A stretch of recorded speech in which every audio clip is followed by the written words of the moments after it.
অনেক বাংলাদেশের একটা huge population group of population নিয়ে সমাজ কল্যাণ মন্ত্রণালয় কাজ করে, মোর দেন 82% পপুলেশন নিয়ে কাজ করে। এবং যেটা আপনারা বললেন যে এই পপুলেশনটা আসলে টোটালটাই হচ্ছে পিছিয়ে পড়া জনগোষ্ঠী কানেক্টেড।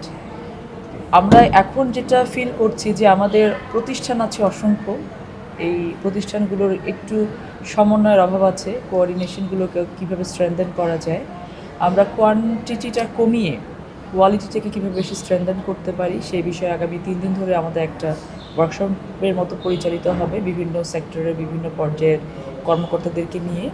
এবং সেটার বেসিসে আমরা কীভাবে, যেমন অসংখ্য এতিমখানা আছে, অসংখ্য রিহ্যাবিলিটেশন সেন্টার্স আছে, অসংখ্য প্রতিবন্ধী স্কুল আছে, তো এদের সেবা বা শিক্ষাদানের মান কেমন হচ্ছে, এতিমখানাগুলো ঠিকমতো পরিচালিত হচ্ছে কিনা, শিশু পরিবারগুলোকে ঠিকমতো কেয়ার করা হচ্ছে কিনা, ডে কেয়ার সেন্টারগুলো পরিচালিত হচ্ছে কিনা, প্রত্যেকটা সেক্টরকে ধরে ধরে এটার কোয়ান্টিটি কমিয়ে কীভাবে সবাইকে আবার একসাথে রিএলোকেট করে কোয়ালিটিটাকে বাড়ানো যায়। জনবলের অভাব আছে, আমাদের অর্থনৈতিকভাবে আমরা খুব বেশি স্বাবলম্বী না। এই অবস্থায় বাজেটে আমাদের বেশ কিছু সমন্বয় করতে হয়, সেক্ষেত্রে জনবলও নিতে হবে। সমন্বয়টা কীভাবে করা যায়, আমরা বেসিক্যালি প্রবলেমগুলো আইডেন্টিফাই করছি, করে আমরা কীভাবে এই মন্ত্রণালয়টাকে আরও বেশি, জনগণ যেটা সম্পৃক্ততা আছে, বাট এই সম্পৃক্ততাটা আসলে মানুষকে কীভাবে স্কিলড লেবার তৈরি করে বাংলাদেশের মেইন স্ট্রিমে, মেইন ইকোনমিতে এদেরকে কারেক্ট করা যায়, সেই পর্যায়টা মেইনলি আমরা কাজ করার চেষ্টা করছি।